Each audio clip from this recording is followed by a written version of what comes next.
ಚರಣ್ ರೀಪಾ ಎಲ್ಲರಿಗೂ ಹೆಂಗದೀರಿ? ನಾ ಆರಾಮದೆ. ನೀವೆಲ್ಲ ಹೆಂಗದೀರಿ? ಮತ್ತು ಯಾರೆಲ್ಲ ಪ್ರೆಗ್ನೆನ್ಸಿಗೆ ಟ್ರೈ ಮಾಡಕತ್ತೀರಿ ಅವರು ಈ ಒಂದು ಸ್ಪೆಷಲ್ ಇಂಗ್ರೀಡಿಯೆಂಟ್ನ ತಿನ್ನೋದು ಭಾಳ ಇಂಪಾರ್ಟೆಂಟ್. ಯಾಕಂತಂತೀರಂತಂದ್ರೆ ಇದು ಸ್ಪರ್ಮ್ ಕ್ವಾಲಿಟಿನ ಇನ್ಕ್ರೀಸ್ ಮಾಡ್ತೈತಿ ಮತ್ತು ಅಂಡಾಣುಗಳ ಗ್ರೋತನ್ನು ಹೆಲ್ಪ್ ಮಾಡ್ತೈತಿ ಗ್ರೋ ಆಗಕ್ಕೆ.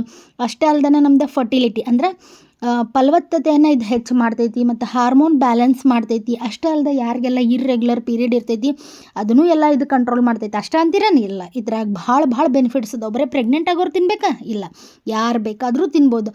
ಭಾಳ ಅಂದ್ರೆ ಭಾಳ ಬೆನಿಫಿಟ್ಸ್ ಇರುವಂಥ ಈ ಫುಡ್ಡನ್ನು ಡಯಾಬಿಟಿಕ್ ಇರೋರು, ಥೈರಾಯ್ಡ್ ಇರೋರು, ಯಾವ ರೋಗ ಇರಲಿ ಇಲ್ಲದೆ ಇರೋರು ಈ ಒಂದು ಇಂಗ್ರೀಡಿಯೆಂಟ್ ಅಂದರೆ ಈ ಒಂದು ಪದಾರ್ಥನ ತಿನ್ನೋದು ಭಾಳ ಇಂಪಾರ್ಟೆಂಟ್. ಹಂಗಂದ್ರೆ ಈ ಪದಾರ್ಥ ಯಾವ್ದು, ಇದರಿಂದ ನಾ ಏನು ರೆಸಿಪಿ ಮಾಡೇನಿ, ಇದು ನನಗೆ ಹೆಂಗೆ ಹೆಲ್ಪ್ ಆಯ್ತು ಅಥವಾ ನಿಮಗೆ ಹೆಂಗೆ ಹೆಲ್ಪ್ ಆಗ್ತೈತಿ ಅನ್ನೋ ತೋರಿಸ್ತನು. ಅದಕ್ಕಿಂತ ಮುಂಚೆ ನೀವೇನು ಮಾಡಬೇಕು, ಯಾರೆಲ್ಲ ಚಾನಲ್ ಸಬ್ಸ್ಕ್ರೈಬ್ ಮಾಡಿಲ್ಲ ಸಬ್ಸ್ಕ್ರೈಬ್ ಮಾಡಿರಿ. ಮತ್ತು welcome back to my channel zero oil cooking. ನಾನು ನಿಮ್ಮನೆ ಹುಡುಗಿ ಜಯಪ್ರದ. ಹಂಗಾರೆ ಯಾವ್ಯಾವ ಇಂಗ್ರೀಡಿಯೆಂಟ್ಸ್ ಬೇಕಂತ ನೋಡೋಣ. ಹಸಿ ನೆಲ್ಲಿಕಾಯಿ, ನಿಂಬೆಹಣ್ಣಿನ ರಸ, ಕೊತ್ತಂಬರಿ, ಗೋಡಂಬಿ, ಶುಂಠಿ, ಹಸಿ ತೆಂಗಿನಕಾಯಿ, ಹಸಿಮೆಣಸಿನ್ಕಾಯಿ ಮತ್ತು ಬೆಳ್ಳುಳ್ಳಿ ಮತ್ತು ಮಸಾಲೆಗೆ ಬೇಕಾಗಿರುವಂಥ ಧನಿಯಾ ಹವೇಸ್ ಅಂತೀವಲ್ಲ ಅದು, ಜೀರಿಗೆ, ಮೆಂತ್ಯಕಾಳು, ಕಾಳು ಮೆಣಸು, ಇವತ್ರನ್ನೆಲ್ಲನೂ ನಾನು ತೊಗೊಂಡೇನಿ.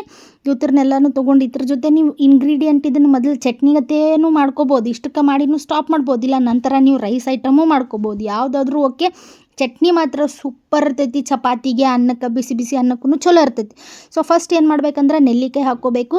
ನೆಲ್ಲಿಕಾಯಿ ನಾ ಇಲ್ಲಿ 2 ದೊಡ್ಡ ನೆಲ್ಲಿಕಾಯಿ ತೊಗೊಂಡೇನಿ. ನೀವು ಬೇಕಾದ್ರೆ ಸಣ್ಣನೂ ತೊಗೋಬೋದು. ಆಮೇಲೆ ನಾ ಇಲ್ಲಿ ಏನು ಮಾಡೇನಿ, ಒಂದು ಫುಲ್ ಗಡ್ಡಿ ಬೆಳ್ಳುಳ್ಳಿ ತೊಗೊಂಡೇನಿ. ಆಮೇಲೆ ಕೊತ್ತಂಬರಿ, ಕರಿಬೇವು, ಹಸಿಮೆಣ್ಸಿನ್ಕಾಯಿ ಇವೆಲ್ಲನೂ ನೀವು ಹಾಕಿ ರುಬ್ಕೋಬೋದು. ಹಸಿಮೆಣ್ಸಿನ್ಕಾಯಿ ಇಲ್ಲಿ ಹಾಕ್ಬೋದು, ಇಲ್ಲ ನೀವು ಒಗ್ಗರ್ನಿಗೂ ಹಾಕ್ಕೋಬೋದು. ಅದು ಖಾರದ ಮೇಲೆ ಡಿಪೆಂಡ್ ಆಗ್ತೈತಿ. ಸ್ವಲ್ಪ ಖಾರ ತಿನ್ನೋರು ಇದ್ರಂದ್ರೆ ನೀವು ಮಿಕ್ಸಿಗೆ ಹಾಕೋರಿ, ಭಾಳ ಚಲೋ ಇರ್ತೈತಿ. ಮತ್ತು ಇಲ್ಲಿ ಹವೇಜ, ಜೀರಿಗೆ, ಮೆಂತ್ಯಕಾಳು, ಆಮೇಲೆ ಅವು ಕಾಳು ಮೆಣಸಿರ್ತಾವಲ್ಲ ಅವನು ಹಾಕ್ಕೊಂಡು ನಾ ಇಲ್ಲೇ ರುಬ್ಕೊಂಬರಾಕತ್ತೇನಿ. ಎಲ್ಲ ಹಸಿದ ರುಬ್ಬಬೇಕು. ಮಸ್ತ್ ಅಂದ್ರೆ ಮಸ್ತ್ ಇರ್ತೈತಿ ನೋಡಿ. ಹಿಂಗೆ ತರಿಯಾಗಿ ರುಬ್ಕೊಂಡೇನಿ. ಆಮೇಲೆ ಏನು ಮಾಡಕತ್ತೀನಪ್ಪ ಅಂತಂದ್ರೆ ಒಂದು ಬಾಣಲಿ ಇಟ್ಕೊಂಡ್ಬಿಟ್ಟು ಬಾಣಲಿ ಬಿಸಿ ಆದಮೇಲೆ ಜೀರಿಗೆ, ಸಾಸಿವೆ ಇವೇನು ನಮ್ಮ ಒಗ್ಗರಣೆ ಐಟಮ್ಸ್ ಇರ್ತಾವಲ್ಲ ಅವ್ನ ಹಾಕಿ ಶೇಂಗಾನು ಹಾಕೇನಿ. ಯಾಕಂದ್ರೆ ನಮ್ಮ ಮನ್ಯಾಗ ಒಂದು ಸ್ವಲ್ಪ ಶೇಂಗಾ ಕುದ್ದದಿರ್ಲಿವ ಅಂತಂದರು. ಅದಕ್ಕೆ ನೀವು ಬೇಕಾದ್ರೆ ಲಾಸ್ಟಿಗೆ ಹಾಕೋರಿ, ಅವಾಗ ಕಡ್ರಮ್ ಅಂತಾವೆ. ಹಂಗೆ ಗೋಡಂಬಿನೂ ಹಾಕಿದ್ನಿ.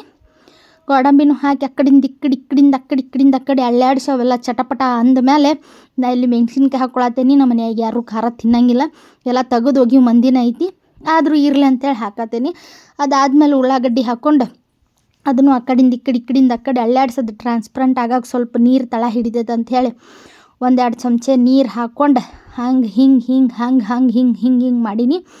ಮತ್ತು ನೋಡ್ರೆ ಇದು ಕೆಲವ್ರು ಅನ್ಕೊತಾರು ಪ್ರೆಗ್ನೆಂಟ್ ಆಗೋ ರೊಟ್ಟಿ ತಿನ್ಬೇಕನ್ನ. ಇಲ್ಲ, ಇದು ಎಲ್ಲರಿಗೂ ಭಾಳ ಇಂಪಾರ್ಟೆಂಟ್ ಐತೆ. ಯಾಕಂದರೆ ಇದು ಶುಗರ್ನು ಕೂಡ ಮೇಂಟೈನ್ ಮಾಡ್ತೈತಿ, ಬ್ಲಡ್ ಶುಗರ್ ಸ್ಪೈಕ್ ಆಗ್ಲಾರ್ದಂಗೆ ನೋಡ್ಕೋತೈತಿ, ಮತ್ತು ನಮ್ದು ಕೂದಲು ಬೆಳೆಯಾಕೂ ಇದು ಭಾಳ ಹೆಲ್ಪ್ ಮಾಡ್ತೈತಿ. ಹಿಂಗೆ ಒಂದಲ್ಲ ಭಾಳ ಬೆನಿಫಿಟ್ಸ್ ಅದಾವೆ. ಇದಕ್ಕೆ ನಾವು ಬೆಟ್ಟದ ನೆಲ್ಲಿಕಾಯಿ ಅಂತ ಕರಿತೀವಿ ಪರ್ಟಿಕ್ಯುಲರಾಗಿ ಹೇಳ್ಬೇಕಂತಂದ್ರೆ. ಆಮೇಲೆ ಇದೆಲ್ಲ ಈರುಳ್ಳಿ ಟ್ರಾನ್ಸ್ಪರೆಂಟ್ ಆದಮೇಲೆ ಅದೇನು ನೆಲ್ಲಿಕಾಯಿ ಎಲ್ಲ ರುಬ್ಕೊಂಡು ಇಟ್ಕೊಂಡಿದ್ನಲ್ಲ ನಾನು, ಅದನ್ನು ಹಾಕ್ಕೊಂಡು ಸ್ವಲ್ಪ ಚಂದಂಗೆ ಇದನ್ನು ಮಾಡತ್ತೇನೆ. ಇದಕ್ಕೆ ನೀವು 1-2 ಸ್ಪೂನ್ ನೀರು ಹಾಕ್ಕೊಂಡು ಸ್ವಲ್ಪ ಬೇಯಿಸ್ಕೋಬೇಕು, ಹಸಿ ವಾಸನೆ ಹೋಗೋವರೆಗೂ.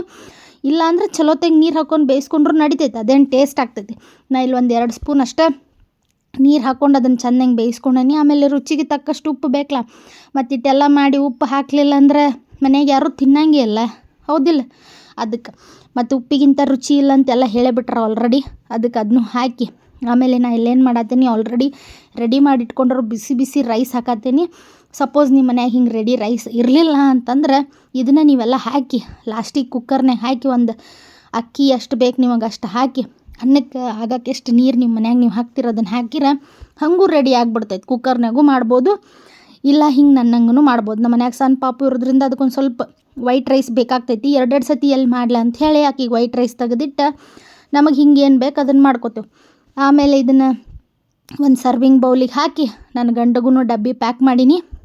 ಭಾರಿ ಇತ್ತಂತ ಅಂದ್ರಂತ ಅವ್ರ ಕಾಲೇಜ್ನಾಗೆಲ್ಲನೂ ಮಸ್ತ್ ಐತಿ ಅಂತಾರೆ. ಆ್ಯಕ್ಚುಲಿ ಅವ್ರ ಕಾಲೇಜ್ನಾಗ ಎಲ್ಲ ಫ್ಯಾಕಲ್ಟೀಸೂ ನಾ ಮಾಡೋ ಅಡ್ಗೆಗೆ ಭಾಳ ಫ್ಯಾನ್ ಅದಾರ. ಅವ್ರ ನಂಗೆ ಇನ್ಸ್ಪಿರೇಷನ್ ನಾ ಒಂದು ಕುಕಿಂಗ್ ಚಾನಲ್ ಓಪನ್ ಮಾಡೋಕೆ. ಬಿಕಾಸ್ ನಾ ಇಷ್ಟು ಚಲೋ ಅಡುಗೆ ಮಾಡ್ತೇನಂತ ನನಗೆ ಗೊತ್ತಿರಲಿಲ್ಲ, ಸುಮ್ಮನೆ ಮಾಡೋದು ತಿನ್ನೋದು ಒಂದೇ ಗೊತ್ತಿತ್ತು. ಅವ್ರಿಗೂ ಒಂದು ಈ ವಿಡಿಯೋದಾಗ ನಾ ಥ್ಯಾಂಕ್ಸ್ ಹೇಳಕ್ಕೆ ಬಯಸ್ತೀನಿ. ಮತ್ತು ನೀವು ಇದನ್ನು ಟ್ರೈ ಮಾಡಿರಿ. ನೀವು ನೆಲ್ಲಿಕಾಯಿ ಒಳಗೆ ಏನೇನು ರೆಸಿಪಿ ಮಾಡ್ತೀರಿ ಅದನ್ನೂ ನನಗೆ ಹೇಳ್ಕೊಡ್ರಿ. ಮತ್ತು ಕೆಲವೊಂದು ಜನ ಕೇಳಿರಿ, ಅಕ್ಕ ನೀವು ಬೆಳಗ್ಗೆ ಮಧ್ಯಾಹ್ನ ಏನು ತಿಂತೀರಂತ. ನೋಡಿ, ನಮ್ಮನೆ ಬೆಳಗ್ಗೆ ರೆಸಿಪಿ ಶೇರ್ ಮಾಡೀನಿ. ಕಾರಣಾಂತರಗಳಿಂದ ಅದನ್ನು ಕಂಟಿನ್ಯೂ ಮಾಡೋಕ್ಕಾಗಲಿಲ್ಲ. ಅದ್ರದ್ದು ಮಧ್ಯಾಹ್ನದನೇ ಇದು ರೆಸಿಪಿ. ಯಾಕಂದ್ರೆ ಪಾಪು ಸಣ್ಣದಿರೋದ್ರಿಂದ ಸ್ವಲ್ಪ ಎಮರ್ಜೆನ್ಸಿ ಹಾಸ್ಪಿಟ್ಲಿಗೆ ಹೋಗ್ಬೇಕಾತ್ ನಾವು. ಸೊ ಮಧ್ಯಾಹ್ನ ಇದನ್ನು ತಿನ್ನಿ ಹಿಂಗೆ ನಂದೆಲ್ಲ ಡೈಲಿ ರೂಟೀನು ಶೇರ್ ಮಾಡ್ತೀನಿ. ಸ್ವಲ್ಪ ಮಗು ಚಿಕ್ಕದಿರೋದ್ರಿಂದ ಸ್ವಲ್ಪ ವೇರಿಯೇಷನ್ ಆಗತೈತಿ, ಅದಕ್ಕೊಂದು ಕ್ಷಮೆ ಇರಲಿ. ಆ್ಯಂಡ್ ಧನ್ಯವಾದ ನನ್ನ ಚಾನಲ್ ನೋಡಾತಿದ್ದಕ್ಕೆ.